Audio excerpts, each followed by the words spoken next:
aku tuh awalnya tertarik sama sponsor anak gitu. Jadi program sponsorship ini menurut aku penting banget karena bisa memberikan edukasi, memberikan pendidikan yang layak buat anak-anak yang memang membutuhkan. Waktu itu kita ada satu map gitu ya, globe gitu, semacam peta dunia gitu. Itu aku ingat sama beberapa anak itu, aku nanya ini apa? Nggak tahu Indonesia. Hanya tahu Papua. Yang paling penting pendidikan karena mereka adalah generasi penerus bangsa gitu.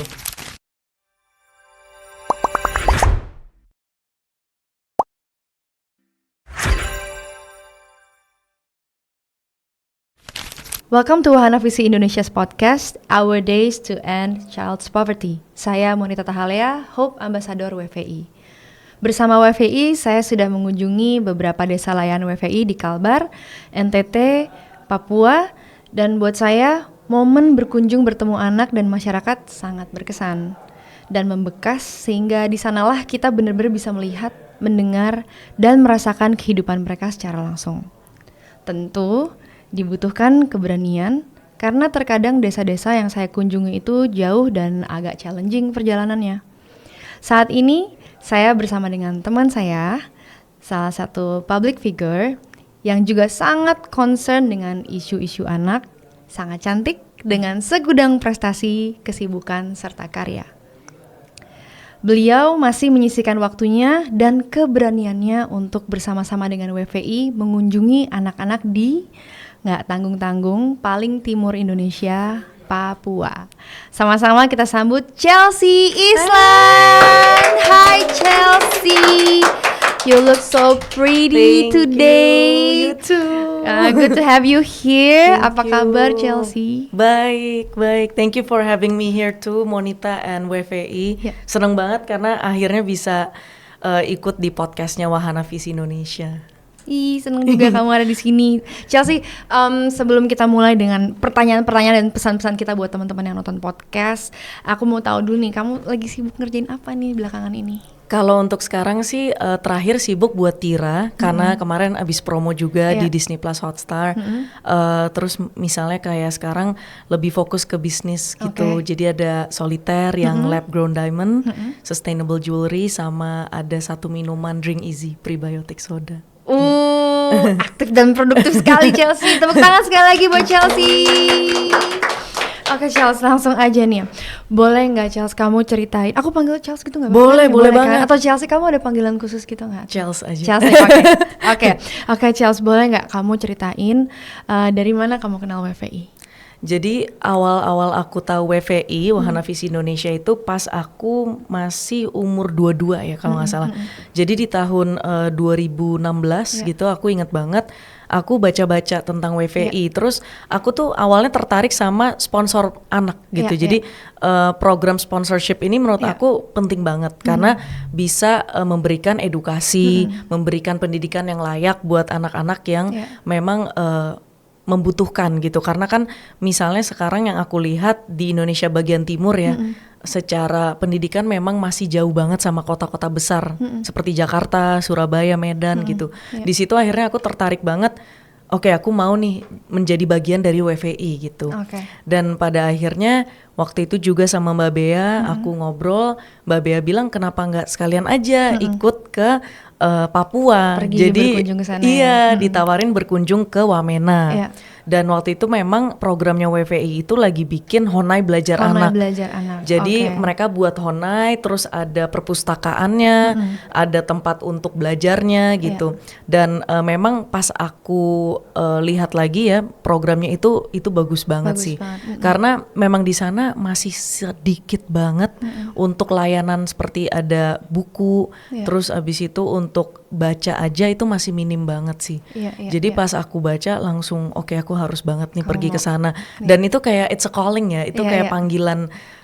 Dari WVI juga udah bilang ke aku, Chelsea ini bagus banget, kesempatan yang mungkin nggak tahu kapan lagi ada nih gitu. Dan pas banget emang mau launching gitu di sana. Jadi kita akhirnya mewujudkan itu kita pergi ke Wamena bersama. Oke, berarti ketertarikan kamu dari awalnya kamu child sponsor sampai kamu terlibat di meresmikan Honai Belajar Anak ya? Iya. Berarti kamu datang sendiri langsung ke sana, dari yang awalnya kamu cuma baca aja Chels, sampai akhirnya kamu datang ke sana dan ngalamin sendiri, ngelihat sendiri. Boleh ceritain nggak apa Chels yang paling berkesan ketika kamu datang ke sana dan ngelihat sendiri anak-anak di sana? Aku bener-bener awalnya speechless banget ya, karena memang beda sekali gitu. Dari jalanan, infrastruktur, dari misalnya even makanan ya gitu. Jadi memang sebeda itu sama di kota-kota besar gitu. Satu, kita di kota besar gampang banget akses untuk mendapatkan makanan gitu. Di sana akses air bersih aja susah sekali gitu. Dan aku turut merasakan juga ya pas aku di Wamena itu, aku merasakan pas waktu itu ada satu daerah di mana aku ketemu sama anak-anaknya. Di sana itu aku mau ke toilet. Nah, mau cuci tangan itu nggak ada air. Jadi sesimpel itu aja ya. Jadi air susah, air bersih tidak ada. Lalu jarak tempuhnya itu jauh ya. Sedangkan di sana mobil juga sangat sedikit.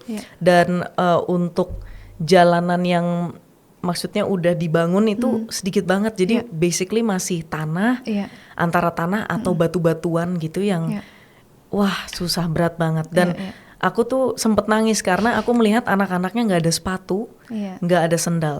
Bayangin mereka harus jalan ke sekolah, melewati sungai dari rumah mereka masing-masing, dan itu kurang lebih sejam loh untuk perjalanan itu aja. Untuk ke sekolah aja setiap hari harus berjuang gitu.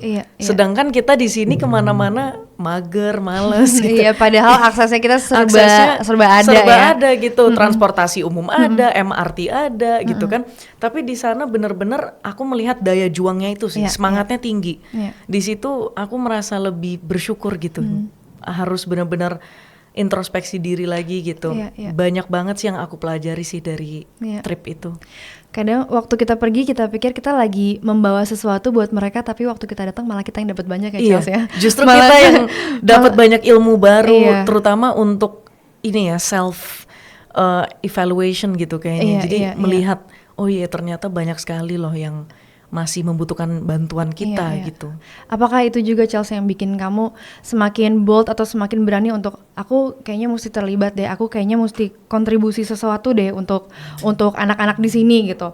Jadi waktu Chelsea ngelihat anak-anak di sana gitu, gimana kamu memandang isu anak di Papua dan apakah ada pandangan yang berubah atau mungkin kamu dapat inspirasi baru gitu Chels? Aku mendapatkan inspirasi baru sih justru pulang dari Papua itu. Aku jadi pengen maksudnya bikin lebih banyak sekolah lagi di sana. Terus WVI itu juga bagus banget karena pas aku ke Wamena, aku ikut sama kapalnya WVI. Jadi kapal yang memang ada perpustakaan. Oh iya? Jadi di sana anak-anak bisa naik kapal kecil sambil baca buku, terus kita ngedongeng bareng, aku bacain. Terus ada satu anak aku inget banget yang nunjuk ke dinosaurus. Terus dia bilang ini binatang apa ya? Karena memang itu kan binatang dari berapa zaman purba ya. Berapa ratus ribuan tahun yang lalu. Jadi ditanya gitu, kok aku nggak pernah lihat gitu. Nah di situ aku belajar, wah ternyata anak-anak ini curiosity-nya tuh tinggi. Sangat tinggi, Tapi itu loh, untuk secara SDM guru kan juga minim ya gitu. Jadi ketika mau bertanya akan bingung gitu, aku harus nanya ini kemana gitu. Kalau kita di kota-kota besar mau belajar pasti kalau nggak nanya guru, nanya orang tua atau nanya yang lebih berpengalaman gitu. Nah di situ aku bilang ini dinosaurus gitu. Terus kita baca bareng dan itu di situ aku touched banget sih. Aku juga terharu gitu. Dan satu hal yang aku nggak bisa lupain itu pas ketemu sama Regina, anak sponsorku. Jadi akhirnya ketemu kan setelah 2 tahun ya. Biasanya kalian surat-suratan gitu ya? Iya. Kan biasanya dikirimin surat, dikirimin surat kayak Kak Chelsea lagi apa, terus terima kasih atau kayak ada gambar-gambarnya Regina juga, terus ada raport sekolahnya, nilai-nilainya. Terus akhirnya ketemu sama Regina untuk pertama kalinya sama ibunya Regina juga. Regina lagi pakai baju adat Papua. Oh ya, waktu dia tahu mau ketemu kamu terus dia kayak langsung pakai baju adat. Diri, ya? Iya, keren terus banget. Terus gue bilang, wah bagus banget pakai baju adat Papua gitu, karena jarang-jarang gitu kita bisa melihat ini sehari-hari gitu loh. Dan sampai sekarang aku seneng banget budayanya masih kuat banget. Mereka masih menjaga budaya mereka sampai detik ini gitu. Pas ketemu kita makan papeda bareng. Kamu makan itu papeda juga pertama kali tuh aku coba suka sama ikan kuning. Iya. Terus aku makan papeda bareng sama Regina. Terus kita keliling-keliling ke Danau Sentani juga. Itu bagus banget, bentuknya hati danaunya.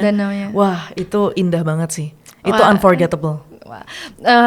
Charles, aku pengen tahu ya, waktu kamu lagi jalan-jalan sama Regina, ada nggak kira-kira conversation yang paling kamu inget gitu? Kan itu pertama kali kalian ketemu ya. Iya. Ada nggak apa conversation yang paling kamu inget? Apakah dia menyampaikan sesuatu sama kamu, ataukah kamu sempat menitipkan pesan gitu buat Regina untuk kasih encouragement buat dia, to let her know kalau ada yang memperhatikan dia gitu dari jauh supaya dia semangat belajar? Boleh ceritain nggak, Charles? Iya. Jadi waktu itu Regina nanya kapan Kak Chelsea kesini lagi, padahal itu kan baru pertama kali, terus kapan lagi kesini lagi. Wah, aku bilang mudah-mudahan kalau ada rezeki dan ada waktu yang tepat dengan WFI, aku mau lagi berkunjung ke sana gitu, ketemu sama Regina dan juga keluarganya Regina, karena bahkan mamanya juga nanyain, ayo kapan berkunjung sini lagi gitu. Terus sempat diajak ke rumahnya juga gitu, tapi kita nggak sempet ya karena waktunya terbatas kan pas di sana, jadi kita nggak sempet datang ke rumahnya.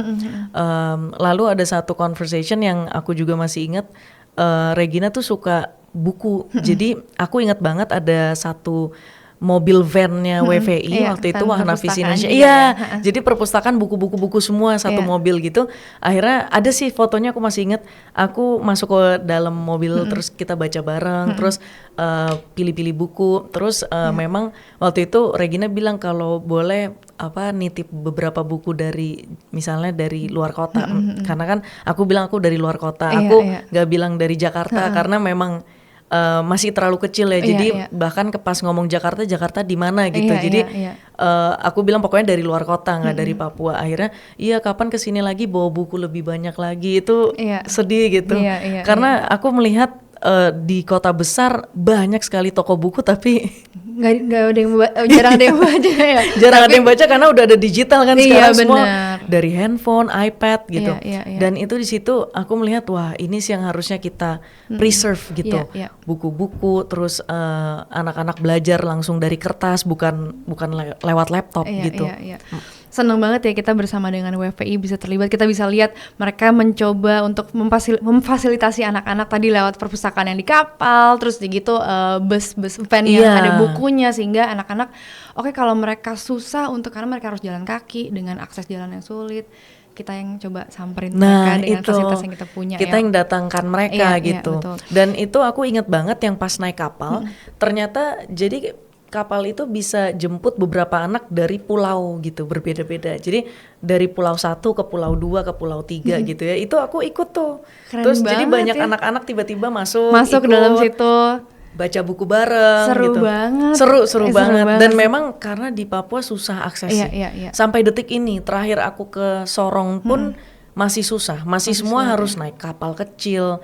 Belum infrastrukturnya belum sampai dibangun. Semoga nanti lewat podcast ini teman-teman yang dengar awareness-nya makin tinggi, dan makin kita semua mau sama hand in hand memperhatikan teman-teman yang di Papua, terutama anak-anak di sana. Charles, aku pengen tahu deh, isu kemanusiaan apa yang paling kamu concern dan kenapa?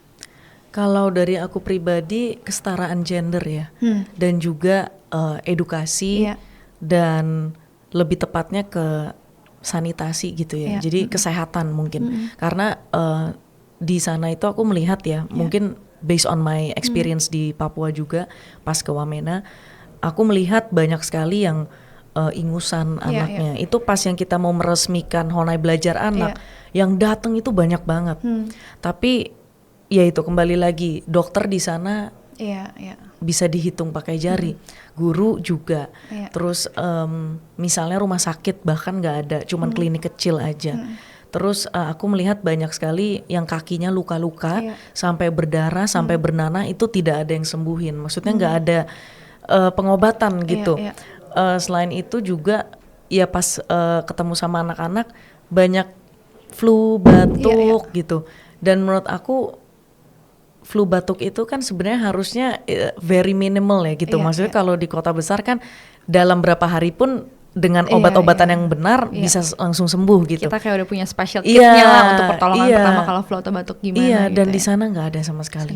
Jadi itu aku melihat karena ingusnya itu sampai jatuh-jatuh semua gitu, dan itu menurut mereka normal gitu. Itu sih makanya aku sangat prihatin gitu.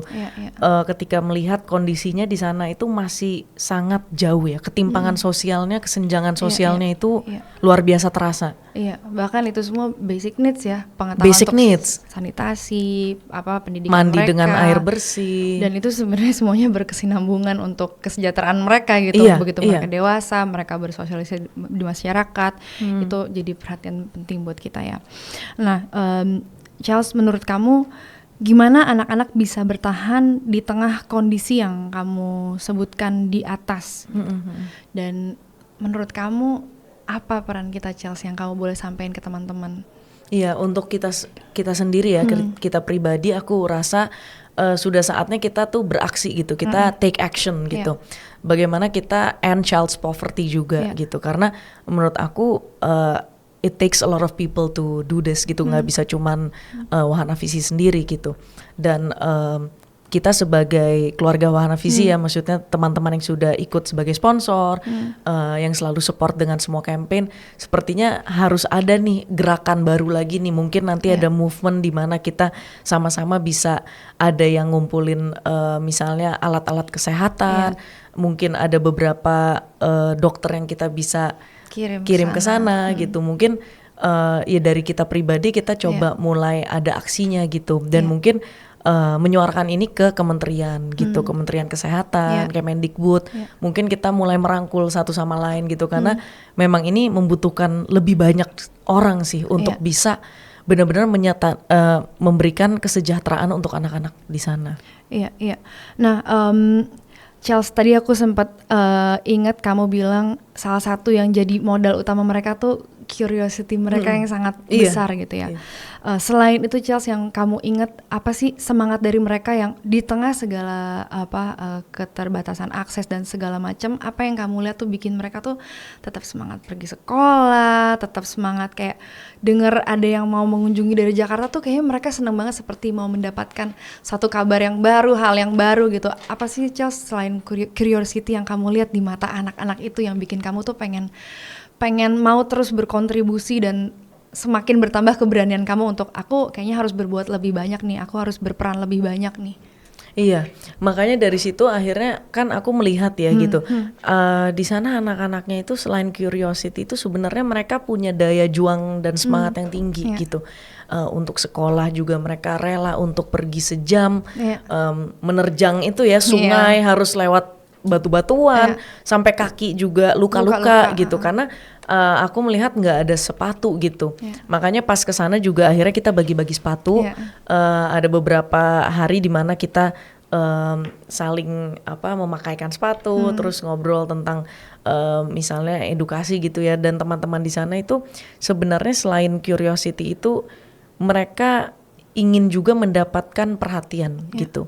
Jadi perhatian dan yang equal gitu, karena bisa dibilang di sana itu tidak ada yang memandang ini ya, maksudnya secara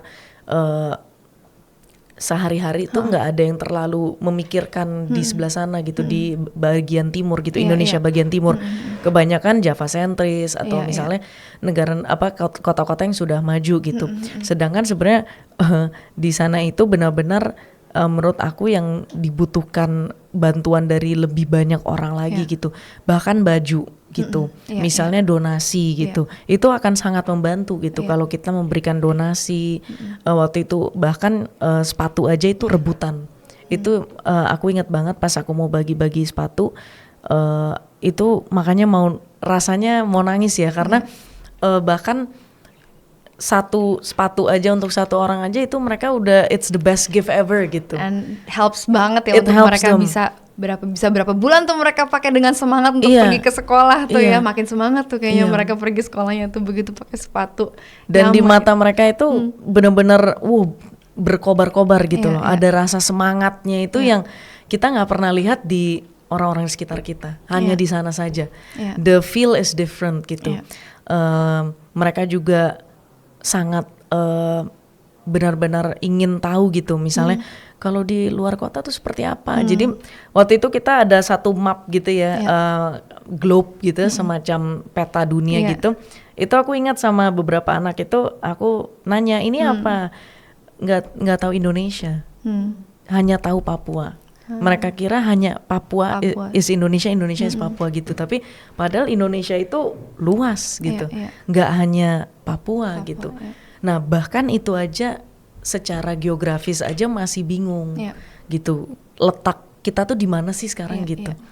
Nah itu sedih sekali itu sebenarnya gitu. Iya. Jadi bagaimana ya gitu? Maksudnya ini memang harus mengajak lebih banyak orang yang ingin juga mau berkontribusi gitu. Iya. Tapi kontribusi sederhana sekalipun tuh Iya. sangat berarti buat Iya. mereka ya. Karena kalau teman-teman yang nonton podcast ini, kadang-kadang kita suka bingung. Kita dengar ceritanya nih, kayak pingin bantu, tapi kebanyakan teman-teman kayak gimana caranya gitu, atau aduh aku nggak punya sesuatu yang bisa dibagikan. Padahal sebenarnya kayak misalnya jadi sponsor anak gitu. Iya. Sekarang informasi sudah bisa banyak kita dapatkan ya, lewat Instagramnya Wahana Visi Indonesia atau mungkin lewat websitenya. Kita juga bisa sama-sama lihat, cari informasi, dan sebenarnya sekarang untuk kontribusi just a click away ya. Iya. Kita bisa jadi child sponsor, atau mungkin kayak Chelsea bisa datang langsung ke sana, Iya. berkunjung jadi volunteer. Iya. Kaos aku nih kayak volunteer. Iya gak sih? Volunteer kan kaos aku nih.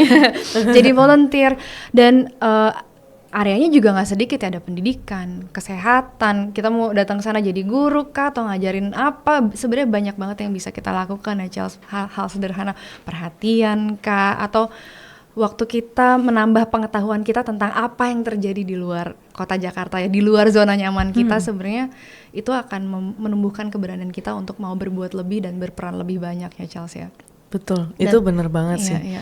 Maksudnya kalau kita udah ke sana tuh lebih tahu lagi sebenarnya rasanya bahwa mereka itu benar-benar membutuhkan kita Iya, gitu. iya. Dan sebaliknya juga kita juga membutuhkan mereka gitu. Iya. Misalnya sumber daya alam itu paling banyak juga ada di Papua gitu. Misalnya banyak sekali, bahkan jadi malah negara lain yang Iya, iya. yang malah pergi ke sana untuk Iya, mengambil resource gitu kan. Iya. Dan maksudnya di sana ibaratnya masih bagus banget ya, nature-nya, ada waterfall, ada pegunungan, lautan, pulau, luar biasa. Sebenarnya juga anak-anak itu sebenarnya punya banyak sumber untuk tempat belajar ya, kalau mereka tahu tentang alamnya mereka. Iya. Tapi kita sama-sama mau optimis ya, Charles ya. Bersama dengan WVI kita mau terus bangun anak-anak, terutama di Papua yang lagi kita obrolin sekarang. Terus Charles, terakhir nih, kalau disimpulkan, so how's your days to end child poverty? Untuk saat ini sih pastinya dengan Wahana Visi Indonesia ya. Kita dari tahun 2016 sampai sekarang 2014, dari 2016 sampai 2024 itu tak terasa ya. Sepanjang perjalanan ini sampai detik ini kita tetap ingin bagaimana caranya memberikan kontribusi sebaik-baiknya untuk anak-anak di Indonesia bagian timur, khususnya di Papua gitu.